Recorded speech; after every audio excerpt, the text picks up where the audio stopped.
When I asked the synagogue in Montreal to put up their hands who had seen it, I think one or two hands had gone up in the entire community. Do you think everyone needs to see what these people are capable of? Obviously, the girls that were abused, as a parent, you don't want anyone to see that. But I think that the United Nations, everyone there in the useless nations, as I call it, should have to sit there and be like stuck to a chair and watch it all from beginning to end. The thought of not being able to protect my child is my greatest fear in the world. And I am in awe of you all. Thank you so very much. Thank you for being a voice in all this madness with some clarity. Not morality. hard, is it? It should not be hard. It is not complex. It is not grey. I'm joined by one of the most incredible women I've ever met, and I don't say that lightly, I really don't. I had the privilege of meeting Raquel in Canada on one of my speaking tours. She would probably have loved to have never met me, and I feel the same. Raquel, thank you so much for coming to hear me speak and for sharing a little bit of your story with me, which I'll share in just a second. Thank you so much for being an advocate and a light in all of this. Thank you. I want to start somewhere really hard, but I know it's nowhere near as hard as where you've already been. I want to ask you about your beautiful son, Alex, who was killed by Hamas terrorists on October 7. I want you to tell me about when you first got the call, the text, when you first understood something was wrong, and take me back to that moment. And for everyone watching, he was at the Nova Music Festival. Yes, it took a while before we realized the gravity of the situation and that it was an attack like we had never seen before. Alex called me from a car. I didn't even know he was at a music festival. He was in Israel for a holiday, and he had extended it to go to the music festival. He just loved music. And he called from the car and said, "Mom, we're in a terrorist attack." So I just thought, like usual, rockets. And I said, "Don't worry. I mean, haven't you ever had to run to a shelter all the times you've been to Israel?" And he said, "No, I've been lucky." And then he said, "Okay, we saw a shelter on our way to the festival. We're going to go to it." And I said, "Please call me back." And he said, "I promise I will." So that's exactly what he did. He called me from the shelter, and we still, like, the kids were dancing and having fun. It was one of the most wonderful nights of their life, they all say. So they still didn't understand the gravity of the situation. Nor did I. And, Alex kept reassuring everyone. As we were on the phone, he was saying, "Mom, what are you going to make me when you come visit me next Passover? What are you going to do when you get back home to LA?" Like, he stayed upbeat, but he stayed he was at the door, but he said, we have to be very, very alert. And he was watching, and I could see his neck, and he's like, "I don't know. I think we should leave." And no one he was with wanted to leave. And then a guard came from a kibbutz nearby and said what had just happened there. And he said, "Oh my God," he just said, "there's been a horrible terrorist attack and they're coming here." And I said to him, "Alex, if there was a terror attack, they're already probably taken care of, and the soldiers are coming. You're in great hands there. You have the best army around you." And so he wouldn't leave anyone. I saw him already starting to send all the girls to the back and everyone to the back. And then 1 minute we're speaking, and then the next minute I hear shots. I later found out that was a Bedouin guard outside trying to tell them to leave. Then we heard, I said, "Alex, Alex." He said, "I can't talk." Then we heard rustling and rustling. It was him fighting the first terrorist. Then we heard multiple shots. And at that point, I just dropped the phone. And my husband picked it up, hoping to hear anything at all. And he heard Allahu Akbar. So we said, "Okay, what do we do now? Maybe we still had hope. We didn't know for sure. I did not realize that they get off of their white pickups and that they did multiple rounds, and they did this several times. I thought maybe they were driving by. If anyone could get out of a mess, it would be Alex, and that perhaps in the beginning on the news it was like multiple injuries, not many deaths. So I was praying, and until we finally got the news through a friend of a friend. His friends put out on social media, has anyone seen Alex, heard where he is? And then pieces were coming together, and the people in the shelter with him who went to the Nova Music Festival, 3 came out alive of in that shelter, and they were 5 that had gone together. And they called me and they said he stood in the front. He did what he said he would do. He said, I'm not letting anyone in. And he tried to reason with them because he was a wonderful negotiator.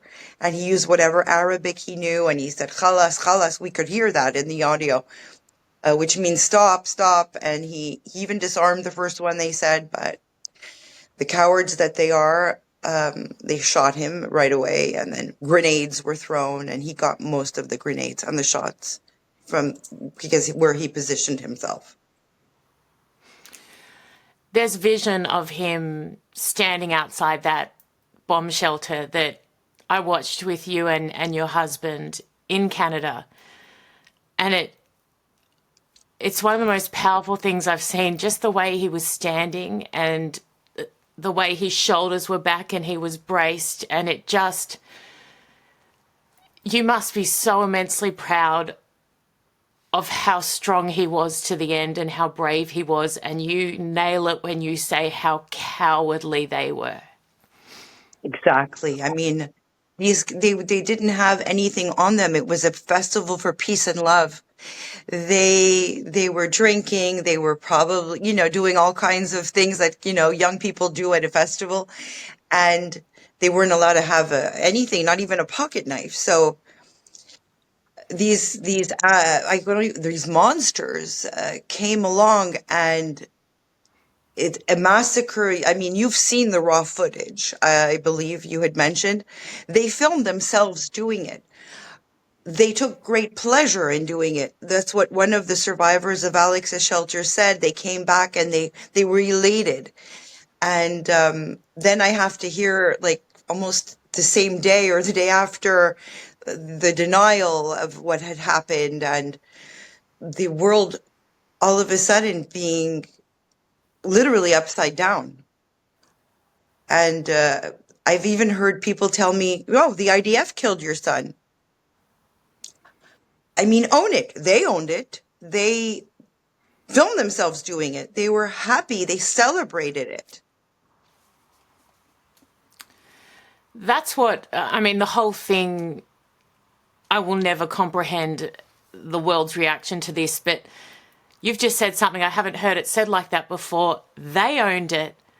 Why is everyone else struggling to? They filmed it, they owned it, they bragged about it. The ceasefire that was reached a month ago, they came on and said that's a day of victory for us and we'll do it again.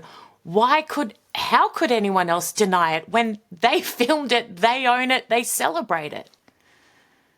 That's what I find hard. I mean, for lack of a better word, the useful idiots that believe this still.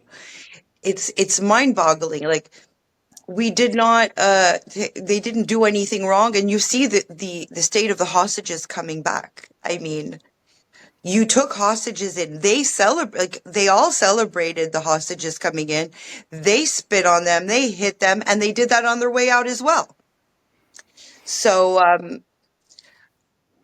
it's just the hatred of the Jews is blinding, I guess, of any moral compass for journalists as well.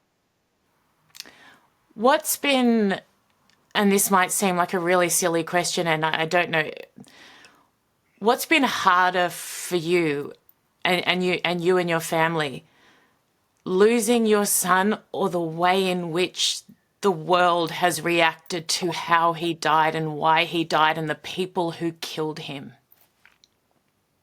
It's both. Because as if losing your beautiful, my firstborn, my son, we had a perfect family of 4, a big brother to his sister Kayla, and then having to deal with, oh, so people don't feel for us. We're alone in this. We have to fight now. And I quickly understood that the narrative was changing instantly. And while I was still in a fog of the worst pain I don't wish upon anyone, we called upon all the media to come. Actually, they found out because it was on Instagram and it went viral. And whoever wanted to come and talk to us about what had happened, how it happened, we did. And we hadn't even located his body yet. And I thought, surely, when people will hear a boy from Montreal, born and raised at a music festival, this is not a soldier, this is someone on vacation. Just like there were 37, I believe, nationalities of victims at the Nova Festival. I could not understand. So I said, if I put it out there, people will surely understand. But it just got worse. There's no solace in it. It gets worse. And now we're in a horrible place and we don't feel safe where we live. We don't feel safe almost anywhere, I can say right now. There's so much, the anti-Semitism has just gone crazy as like the same day as of the next day. The hate that just came out, like now they were saying what they were obviously thinking, but it was all out loud now. We always stood with everyone. I stood for gay and lesbian. We stood for the Black Lives Matter and all human rights. And now we're alone. The silence was deafening. But yeah, we know now. We don't hide, and we fight back. We have a homeland now, and we have the IDF now. So it's not the time to hide. That has never been great for the Jewish people in history. So no, we're going to fight back. It's not our first rodeo, sadly. And we will prevail as we always do. We are very resilient people. You are incredible. I keep thinking of that image of Alex, and I wonder if every morning you wake up and you're tired and you feel like you're screaming into an abyss and you think you're making ground and then you see something that makes you lose faith. Do you think of him outside that bomb shelter and you fight? Exactly. When I'm so exhausted and I think I can do no more, he infuses my soul with energy to keep going. And he used to say when he was like, when you were a lioness, mommy, when we were younger, and you would, because as you can imagine, Alex was the type, like a kid that would stand at the shelter and fight with a Hamas terrorist, was not your typical, just like, perfect little angel that will sit. He was brilliant and he would, so yeah. I was always advocating for him and I believed in him. And when I wasn't acting that way, as I was getting older, he's like, Mommy, no, you need to be the lioness that you always were when we were. It's almost as if he was preparing me for the biggest battle I could never have had in my worst nightmare. Like, I worried about him always. But this scenario, I could not, in my worst nightmare, I could not have imagined. It's so horrific that we were on FaceTime, and the sounds we heard that we can't get out of our heads, and the vision, it's the violence of it all. And then more things came out. Not just for my son that the outrage, it's for all our girls that weren't no one believed our girls. Like, we believe all women, but not Jewish women that were violently raped. They kidnapped babies from their cribs. And then I hear on some news outlets, oh, there's a prisoner swap. Like, what's the equivalence with a 10-month-old baby and a terrorist that blew up a bus? And this is why he's incarcerated. No, it's really upside down world ever since, which is why the healing process is very difficult. The wound keeps, like the week we heard about the Bibas babies, it was like one of the worst weeks since October 7th, I can say. I don't know how you probably don't know either, how you continue to function on any level, let alone what appears to me to be this incredible lioness level. Like what you've gone through, it would be impossible to survive if you were surrounded by love from all quarters, how you should be surrounded, and the world should be mourning with you and angry with you and condemning the terrorists with you, but they're not. Like how do you ever heal when you are still being attacked and blamed by so many people? It does make it a lot more difficult to have to fight for justice where it's so clear and we have the documentation, it's all there. Luckily, I do have we have an amazing community here in Montreal, as you might, the little bit you saw. They held us up. They really did from the first minute. I can honestly say that Montreal mourned with us. They started meal trains. They were the funeral, like people we never even knew. They all felt they had to be there for us in some way. And it kept going. And he's been such a light since this. I mean, people do wonderful things in his honor, in his memory. A beautiful green space was created here in Montreal it's called Place Alexandre Look Place. And it with a plaque with his picture and explaining what he did that day, and another one about what happened on October 7th with two benches to reflect. And there will also we'll add to it in the spring, hopefully, children, something for the Bibas kids. So it's a park. Nestled between a synagogue and a Jewish school. And it's so appropriate. That's where life continues. They tried to destroy us, but Alex's place will be there. And where learning will continue, where celebrations will continue, where weddings will happen. And we will not only survive, but thrive. People have, they made two Sefer Torahs for him, which is what we pray from in synagogue, and quite majestic ones at that. And he's had two made in his honor already from different groups of friends that travel the world for anything honoring Alex. I've never met, I knew he was spectacular, but to this extent, I mean, like easily 100 best friends that are not getting over it. What can we do next? He was generous. He was the life of the party. The party only started when Alex came. He was full of charisma and charm. He was also incredibly handsome, which might not be Thank you. appropriate to say, but the videos and No, pictures it's you showed me, he was beautiful looking boy. He was special. He was special. And it makes me very proud to hear all the friends have so many stories. And they were here actually for the park inauguration, and it happened to be the day before what would have been his 34th birthday. And we did have a celebration for his life that night. And the stories and the laughter and the crying that went on here. They came from Israel, they came from Cabo, they came from Miami, New York.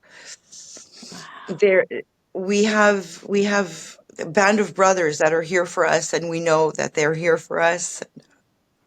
And now we have the Nova exhibit, which is also that's coming to Toronto. It's the first time in a Canadian city, which will honor Alex as well, because he's one of the Canadian victims. And it's almost like a Holocaust museum in the sense that there's footage of Hamas doing. It's right there. There are the burnt cars that they bring. There's the porta potties all shot up. There's their belongings. There's the bar where they had the best time of their life. So I'm hoping people will come and see. We have it all there. It'll be it's going from city to city. It was from Tel Aviv to LA, New York, Miami, and now the first time in Toronto. And I'm hoping people will come with an open mind and see that the Nova exhibit is really about a beautiful, beautiful youth that were there to dance for peace and love and who were massacred in the most unimaginable way. Scooter Braun, I think, is involved in that and does an incredible job in that exhibition. Just phenomenal. I asked you this and we spoke about this when I was in Montreal with you. You talk about people seeing that experience, that raw vision. I've seen every second of it. It is really hard to watch, but I think it's so important for the world to see. When I asked the synagogue in Montreal to put up their hands who had seen it, I think 1 or 2 hands had gone up in the entire community. Do you think everyone needs to see what these people are capable of? Would this help and we shouldn't need it? Absolutely not. There's enough they've seen. But do you think the world needs to see how evil and depraved these terrorists are? Absolutely. I actually said that to one of the representatives from Israel, like I think week 2, when we were still waiting for Alex's body, and they said they had footage, and I said, let's show it to the world.